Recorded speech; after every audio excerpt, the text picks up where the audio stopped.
सन्ध्या प्रवर्तते उत्तिष्ठ भ्रामरी नाथ कर्तव्यं दैवमानिकम् श्रीशैलपुरनिवास पूर्वा सन्ध्या प्रवर्तते उत्तिष्ठ भ्रामरी नाथ कर्तव्यं दैवमानिकम् उत्तिष्ठोत्तिष्ठ गौरीश उत्तिष्ठ नागभूषण उत्तिष्ठ ज्योतिर्लिङ्गा त्रैलोक्यं पावनं कुरु मातः प्रसीद सदया माधुर्यमूर्ते शिवे प्रेमानुरागरञ्जितपदे वात्सल्यदीप्ते भ्रामरी नामरूपे श्रीशैलनाथ दयिते तव सुप्रभातम् तव सुप्रभातमरविन्दलोचने महाद्भुत भ्रामरी नामयुक्ते महामते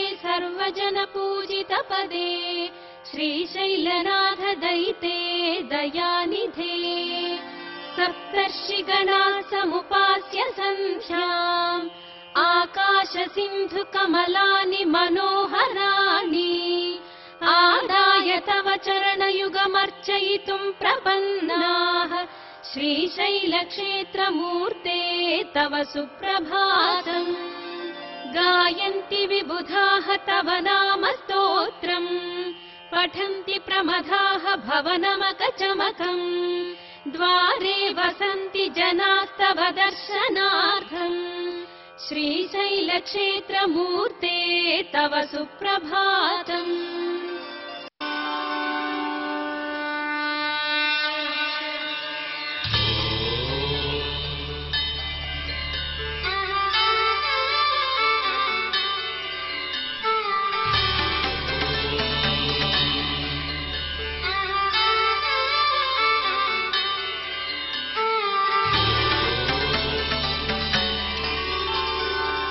అసలు అమ్మవారికి అపర్ణ అని పేరు అందుకే వచ్చింది. పర్ణములు అంటే ఆకులు. శివుడే తన భర్త కావాలని పార్వతీదేవి ఆకులు కూడా తినకుండా తపస్సు చేసిందిట. పర్ణానపిన భక్షయతీతి అపర్ణ, ఆకులు కూడా తినలేదు గనక అపర్ణ అని పేరు వచ్చింది ఆవిడికి. ఈ కుబేరుడు కూడా అలాగే తపస్సు చేశాడు. చెయ్యగా చెయ్యగా వాడి మహత్తరమైన దీక్షకి, సాధనకి, భక్తికి, ఏకాగ్ర చిత్తానికి శివుడు మెచ్చుకున్నాడు, ప్రత్యక్షమయ్యాడు. ఎలా ప్రత్యక్షమయ్యాడు? అమ్మవారితో కలిసి. సాంబుడు అంటే అది. అంబాయాహ సహిత సాంబ, అమ్మవారితో కూడినవాడు సాంబుడు అంటే. అలా సాంబమూర్తి ప్రత్యక్షమయ్యాట అమ్మవారితో కలిసి. వెంటనే ఆనందంతో నమస్కారం చేసి అలా ఉండిపోయాడు. ఇదే భక్తుల యొక్క విచిత్ర లక్షణాలంటే. అలా చూస్తూ ఉండిపోయి శివుడికి దండం పెట్టడం మానేసి ఈర్ష్యగా అమ్మకేసి చూశాట. వీడి బుద్ధి అలా వచ్చింది ఆ సమయంలో. ఏమిటి ఈర్ష్య? ఇన్ని వేల సంవత్సరాలు తపస్సు చేస్తే నేను శివుడికి ఎదురుగుండా ఉన్నాను. ఈవిడెవరండి శివుడి పక్కనే చేరింది? ఏం తపస్సు చేసిందో? నా స్థానం ఆవిడ కొట్టేసింది. ఎప్పటికైనా ఆవిడికి గంటేసి ఆవిడ స్థానానికి నేను వెళ్ళలేకపోతానా? అమ్మవారు పక్కన కూర్చున్నట్టుగా నేను కూడా కూర్చునే యోగం నాకు ఎప్పుడు వస్తుందో అని ఏకంగా అమ్మవారికి అసలు ఇట్టట్టు వీడు. అందుకని పార్వతీదేవికేసి ఈర్ష్యగా చూశాట. అలా చూస్తూ ఉంటే ఎడమ కన్ను అలా గుడ్డు పేలిపోయి ఢామ్ అని శబ్దంతో గుడ్డు బయటకు వచ్చేసింది, పగిలిపోయింది. వెంటనే పార్వతీదేవికి మండిపోయింది. పరమేశ్వర, ఏమిటయ్యే దిక్కుమాలిన భక్తులు నీకు? ఒకడొచ్చి కైలాసం పీకేస్తాడు, ఒకడొచ్చేమో ఎంగిలి మాంసం పెడతాడు, ఒకడు పుక్కి నుంచి నీళ్లు ఉమ్ముతాడు, ఒకడు నీ గుడ్డలు లాక్కుపోతాడు. ఇది వీడొచ్చాకంగా పార్వతీదేవికి ఎసరు పెట్టాలనుకుంటున్నాడు. ఇంకో దుర్మార్గుడు వచ్చే పార్వతిని నాకు భార్యగా ఏమంటాడు. ఓరి ఇదేం భక్తులండి బాబు, మేము పడలేకపోతున్నాం. ఒకడు తలకాయ నరికి కొడుకుని నీకు మాంసం పెడతాడు. నాకు ఇదేదో విచిత్రంగా ఉంది. నాకేసే ఈర్ష్యగా చూస్తున్న ఈ భక్తుడు ఎవడండి అందుట. శివుడు జాలిపడి, పార్వతి ఏమనుకోకు, నా భక్తులంతా అదో టైపులే, అంచేత వాళ్ళందరికీ నేనంటే ప్రేమ ఎక్కువ, అందుకనే నీకంటే ఎక్కువ భక్తుడిని అనిపించుకోవడం కోసం ఈర్ష్యగా చూశాడు. చూసావా, నీకేసి ఈర్ష్యగా చూడగానే వాడు గుడ్డు పేరిపోయింది. చెడ్డ దృష్టితో చూడడం వల్ల కన్ను పేలింది గనక ఈ రోజు నుంచి కుబేరహ అని పేరు. అందువల్ల వచ్చింది కుబేరుడు అనే పేరు. అసలు రహస్యం అది చెప్పింది. అది అమ్మవారిని చెడ్డ దృష్టితో చూడడం వల్ల, కు అంటే చెడ్డ కదా, వైరత్వంతో చూసి కన్ను పోగొట్టుకున్నాడు గనక కుబేరుడు అని పేరిచ్చాం. అని మళ్ళీ జాలిపడి ఆ కన్ను దగ్గరకు వచ్చి దాన్ని సరిచేసి లోపలికి పెట్టాట. లేకపోతే ఒంటి కంటితో తిరగలేలాగా లేనిపోయిన శుక్రాచార్యులాగా ఇబ్బంది. శివుడు జాలి కదా, కన్ను కూడా ఇచ్చేశాడు అని. అందుకే శివుడు అనుగ్రహం ఉంటే ఐ స్పెషలిస్టులకి ఇంకా ప్రాక్టీస్ ఉండదు. ఆయన్ని మనం సరిగ్గా పట్టుకోవాలి. పట్టుకుంటే ఇలా కళ్ళు ఇస్తాడు, చెత్తారం తీసేస్తాడు మనకి. అప్పుడు చక్కగా కళ్ళజోడక్కర్లేదో వచ్చి మనకి డబ్బులు బాగా కలిసి వస్తాయి.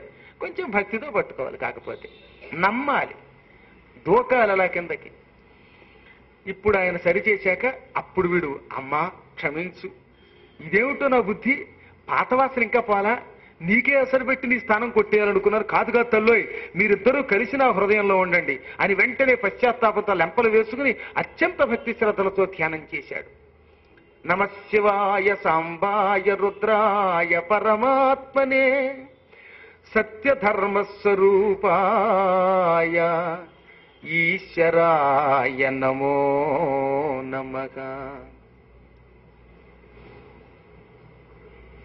శివస్వరూపుడు అనడానికి ముందు నమస్సాంబాయ అని మొత్తం మీద మొదట ఎత్తుకున్నాడు. అంటే అమ్మవారితో కలిసిన ఈశ్వరా నీకు నమస్కారం, నీవు పరమశాంత స్వరూపుడివి. అందరి యొక్క ఆత్మలు కలిస్తే పరమాత్మ, విడివిడిగా ఉండే ఆత్మని జీవాత్మ, ఇది వ్యష్టి. ఇవన్నీ కలిస్తే సమష్టి, అదే పరమాత్మ. అటువంటి పరమాత్మ స్వరూపుడమైన నీకు భక్తి శ్రద్ధలతో నమస్కారం చేస్తున్నాను. సత్యం ధర్మం నీ ఆకారాలు, ప్రేమించడం తప్ప ద్వేషించడం ఎరగని వాడివి. భక్తులు కోరుకుంటే నిన్ను నీవే సమర్పించుకుంటావు. అటువంటి పరమాత్మ శాశ్వతంగా నాకు ఏదైనా మోక్షాన్ని అనుగ్రహించు అన్నట్ట. మళ్ళీ శివుడు కొంచెం పరీక్షించాలిగా, ఒకేసారి ఇంత స్థానం ఇవ్వకూడదు. అబ్బాయి, భూలోకంలో సముద్రం మధ్యలో ఒక అద్భుతమైన ద్వీపం ఉంది, అరిష్ట పర్వతం దగ్గర, త్రికూట పర్వతం మీద ఉన్నది. అక్కడ అందమైన నగరం కట్టించుకో విశ్వకర్మ ద్వారా, విశ్వకర్మ నీకు ఇచ్చి పంపిస్తాను. ఆ నగరాన్ని హాయిగా పరిపాలించుకో. ఎక్కడికి పడితే అక్కడికి తిరగడానికి, నువ్వెప్పుడు కోరుకుంటే అప్పుడు నా దగ్గరికి రావడానికి నీకు ఒక మంచి విమానం ఇస్తాను, అదే పుష్పకం. ఆ విమానం మీద ఎక్కి నా దగ్గరికి వచ్చాయి. ఇక్కడ నిన్నెవరు అడ్డం కొట్టరయ్యో, అలంకారం జరుగుతోంది, please wait for a while అనరు నీ దగ్గరికి. నీకు ఇక్కడ ఏమి రెస్ట్రిక్షన్స్ లేవు, నీ ఇష్టం ఎప్పుడు కావాలంటే అప్పుడు వచ్చేయచ్చు, ఏకాంతంలో కూడా నువ్వు వచ్చేయచ్చు అని వెంటనే విశ్వకర్మని పిలిచి, ఇదిగో ఇతన్ని తీసుకెళ్ళు, భూలోకంలో లంకాద్వీపంలో ఇతనికి ఒక మంచి నగరం కట్టించి ఇచ్చేయి, అందంగా ఉండాలి, వైభవాలన్నీ ఉండాలి, అది చూస్తే మన్మధుడికి కూడా కన్ను కొట్టాలి, అంత అందంగా ఉండాలి పో అన్నట్టు. అనగానే అలాగే అన్నాడు విశ్వకర్మ. వెళ్ళొస్తానని చెప్పడం మర్చిపోయాడు. పరమేశ్వరుడికి ఒక నమస్కారం చేయాలి, ఒక కృతజ్ఞత లేదు, మర్చిపోయాడు. ఆనందపడిపోయి ఆయన ఇచ్చిన పుష్పక విమానం ఎక్కేశాడు. విశ్వకర్మని వెంట పెట్టుకున్నాడు, భూలోకానికి వచ్చేశాడు. అక్కడ చేశాడు చిన్న పొరపాటు. అలాంటి పొరపాటు చేస్తే పరమేశ్వరుడికి ధన్యవాదాలు, సాష్టాంగ నమస్కారం చెయ్యాలి. అందుకే పూజలు అయ్యాక ప్రదక్షిణము, ప్రదక్షిణ తర్వాత సాష్టాంగ నమస్కారం ఎందుకు చెప్పారంటే కారణం అది. ఓ రస వక్షస్థలంతో, శిరస శిరస్సుతో, దృష్ట్యా అంటే కళ్ళతో, వచస వాక్కుతో, ఉరస శిరస దృష్ట్యా వచస మనస తథా, వాక్కుతోటి మనస్సుతోటి, పద్భ్యాం, పత్ అంటే కాలు అని అర్థం అనమాట, పద్భ్యాం అంటే రెండు కాళ్లతోటి, అది ద్వివచనం, కరాభ్యాం చేతులతోటి, కర్ణాభ్యాం అంటే చెవులతోటి, ప్రణామ అంటే నమస్కారం చేస్తున్నాను. అష్టాంగ ఉచ్యతే, ఇది అష్టాంగం అంటే 8 అవయవములతో నమస్కారం చేయటం. 8 అవయవములతో చేసేది కనుక స అష్టాంగం, సాష్టాంగం అన్నమాట. ఇలా నమస్కారం చేస్తున్నాం అని నమస్కరించి వెళ్ళాలి. ఇది మర్చిపోయాడు ఈయన హడావిడిలో. బయలుదేరాడు, వెళ్ళాడు. ఇది ఇంకో పని చేశాడు. విశ్వకర్మని తీసుకెళ్లి లంకానగరం నిర్మాణం చేసేటప్పుడు కొబ్బరికాయ కొట్టాలి ముందు. ఎవరికి? ఆదౌ పూజ్యో గణాధిప, మొట్టమొదట విఘ్నేశ్వరుడికి పూజ చెయ్యాలి. శివుడు చెప్పాడు, ఇంకోడు కాదు, సమస్త ప్రమథ గణాలకి విఘ్న గణాలకి అధిపతిగా మా అబ్బాయిని, ది ఎల్డెస్ట్ సన్ గారిని అప్పగించాం. ఆయనకి నమస్కారం చేయకపోతే, ఆయన పూజ చేయకపోతే అన్ని విఘ్నాలే జాగ్రత్త అన్నాడు. శివుడు చెప్పినప్పుడు, పార్వతి చెప్పినప్పుడు వినాలిగా. మా అబ్బాయిని పూజించండి అని తండ్రి చెప్పాక కాదంటండి, కుదరదు మరి.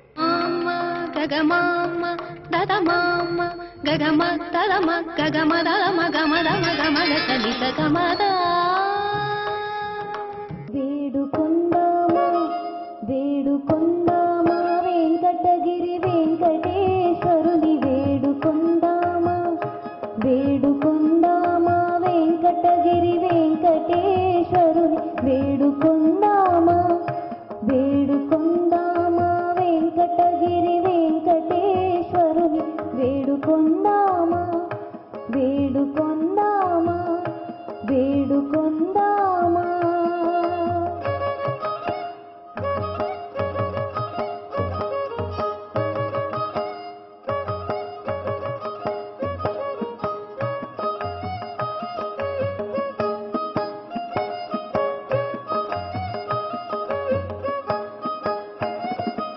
ఆమటి మొక్కుల వాడే ఆదిదేవుడే ఆమటి మొక్కుల వాడే ఆదిదేవుడే వాడుకోమని పళ్యాల వాడే దురిత దూరుడే వాడుకోమని పళ్యాల వాడే దురిత దూరుడే ఆమటి మొక్కుల వాడే ఆదిదేవుడే వాడుకోమని పళ్యాల వాడే దురిత దూరుడే వాడుకోమని పళ్యాల వాడే దురిత దూరుడే వేడుకొందామా వేడుకొందామా వెంకటగిరి వెంకటేశ్వరుని వేడుకొందామా వేడుకొందామా వెంకటగిరి వెంకటేశ్వరుని వేడుకొందామా వేడుకొందామా వేడుకొందామా.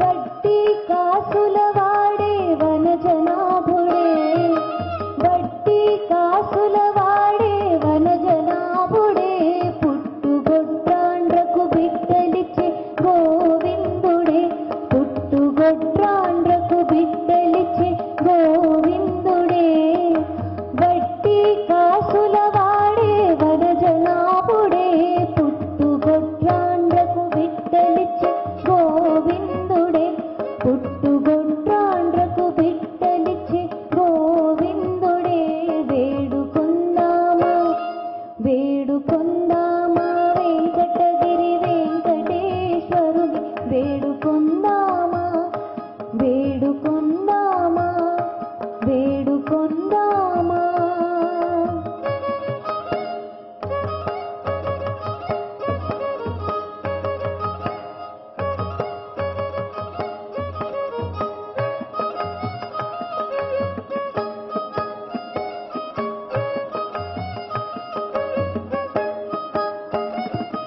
ఎలమి కోరిన వరాలిచ్చే దేవుడే ఎలమి కోరిన వరాలిచ్చే దేవుడే వాడు అలమేల్మంగ వెంకటాద్రినాథుడే వాడు అలమేల్మంగ వెంకటాద్రినాథుడే ఎలమి కోరిన వరాలిచ్చే దేవుడే వాడు అలమేల్మంగ వెంకటాద్రినాథుడే వాడు అలమేల్మంగ వెంకటాద్రినాథుడే వేడుకొందామా వేడుకొందామా వెంకటగిరి వెంకటేశ్వరుని వేడుకొందామా వేడుకొందామా వెంకటగిరి వెంకటేశ్వరుని వేడుకొందామా వేడుకొందామా వేడుకొందామా.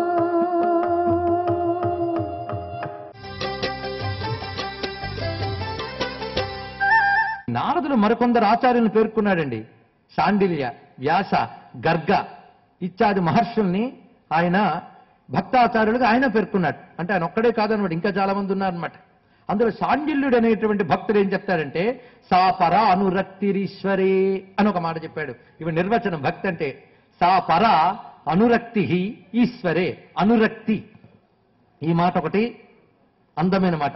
ఇది కూడా ప్రేమేనండి. అనురక్తి, రక్తి అంటే తెలుసు కదా, అది అనురక్తి అనే మాట వేశాడు. గొప్ప మాట ఇది. అను అంటే ఎడతెగకుండా ఉన్న రక్తిట. అంటే ఇవాళ ఏదో భగవంతుడి గురించి విన్నప్పుడు ఒక ఆనందం కలిగింది, మళ్ళీ రేపో విన్నానులేండి నిన్న అంటే సరిపోదుట. అది అను అవ్వాలి. అను అంటే కంటిన్యూ, అలాగా కొనసాగుతూ ఉండాలి. అది తైలధారవత్ ఆజ్యధారవత్ అంటారు రామానుజాచార్యులు వారు. అలా ఒక ఎక్కడ ఎడతెగకుండా కొనసాగాలి. అలాంటి అనురక్తిట. ఈ అనురక్తి అనే మాటగా మరొక శబ్దం ఉన్నది, అనురాగం. బహుశా ఇది కూడా మనకు తెలిసి ఉంటుంది. అనురాగం అన్నా అనురక్తి అన్నా ప్రేమన్నా ఒకటే. కనుక మనకు ప్రేమ అనురాగం అనేది కొత్త శబ్దాలా? శబ్దాలు కొత్తవికో, భావాలు కొత్తవికో. మరేంటి కొత్త? అది ఆయన వైపు వెళ్ళడం కొత్త మనకి. ఈ అనురక్తి ప్రేమ భగవంతుడి వైపు తిరిగితే దాన్ని భక్తి అంటారు. ఇది భక్తి యొక్క నిర్వచనం. కనుకనే కోరికల కోసం క్యూలు కట్టే వాళ్ళందరినీ ఆస్తికులు అనుకోవచ్చు. కానీ భక్తి అంటే భగవంతుని యందు ప్రేమ ఉండాలి. ఇది ఇక్కడి నుంచి మొదలు పెడుతున్నాం. అయితే భక్తికి ఇంతేనా? భక్తిలో రకరకాల స్థాయిలు ఉన్నాయి. మనం ఏ స్టేజ్లో ఉన్నాం, ఏ స్టేజ్కి వెళ్ళాలి, అది ఇక్కడ చెప్పుకోబోతున్నది.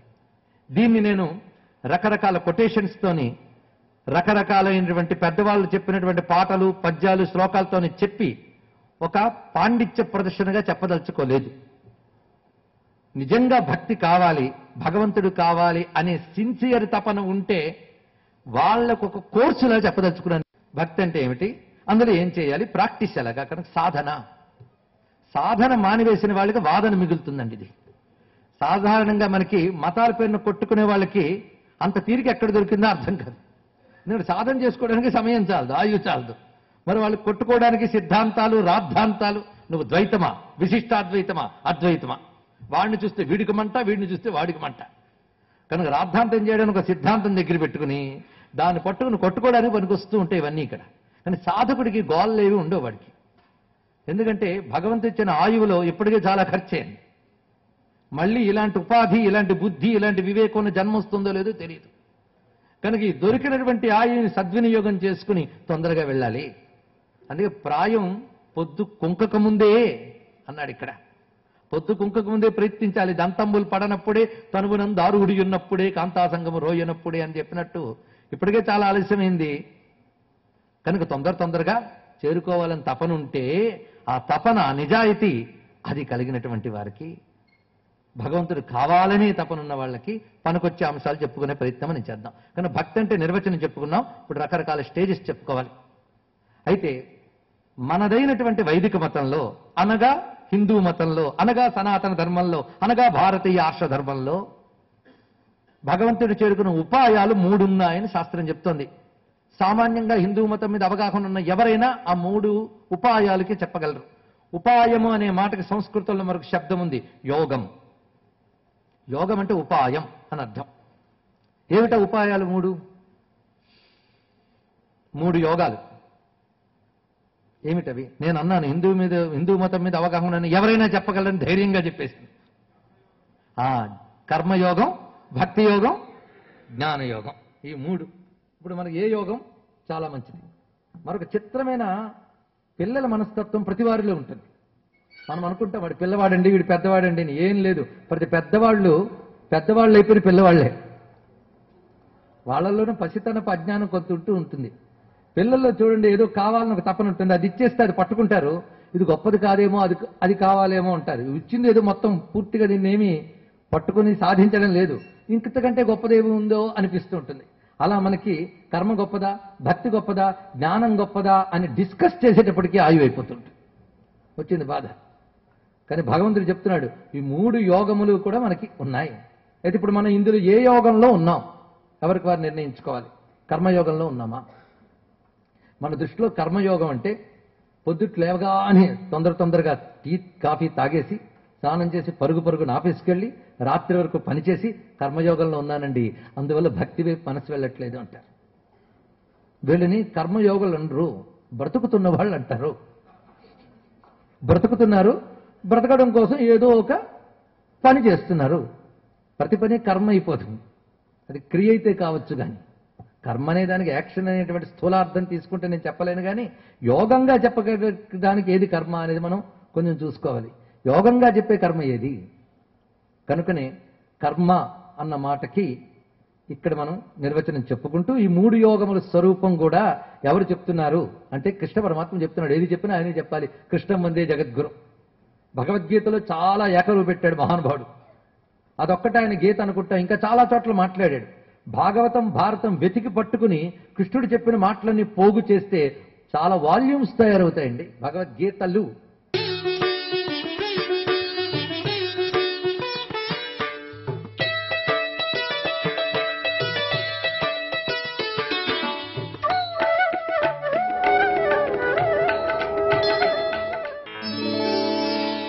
శరణం గణేశ స్వామి గణేశ సర్వసిద్ధిప్రద స్వామి గణేశ.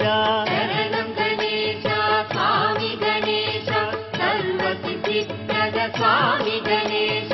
శరణం గణేశ స్వామి గణేశ సర్వసిద్ధిప్రద స్వామి గణేశ. శరణం గణేశ స్వామి గణేశ సర్వసిద్ధిప్రద స్వామి గణేశ. పార్వతి తనయా శరణం గణేశ పరమేశ్వర సుత శరణం గణేశ. శరణం గణేశ స్వామి గణేశ సర్వసిద్ధిప్రద స్వామి గణేశ. శ్రమధనాయక శరణం గణేశ ప్రథమ పూజిత శరణం గణేశ. శరణం గణేశ స్వామి గణేశ సర్వసిద్ధిప్రద స్వామి గణేశ.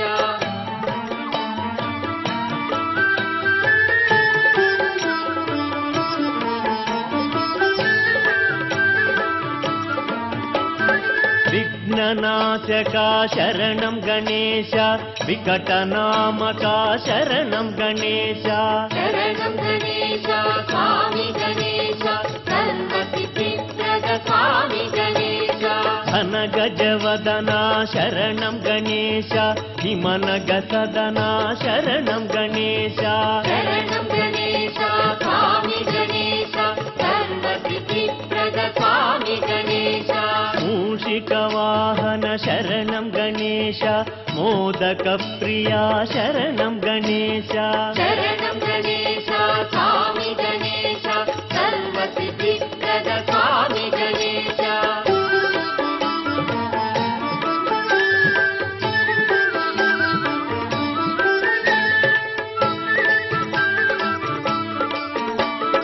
కుమారాగ్రజ శరణం గణేశ ప్రమోద కారణ శరణం గణేశ. శరణం గణేశ స్వామి గణేశ సర్వసిద్ధిప్రద స్వామి గణేశ. వరలంబోదర శరణం గణేశ వాత్సల్యాలయ శరణం గణేశ. శరణం గణేశ స్వామి గణేశ సర్వసిద్ధిప్రద స్వామి గణేశ. అవిఘ్న కారణ శరణం గణేశ అహితవారణ శరణం గణేశ.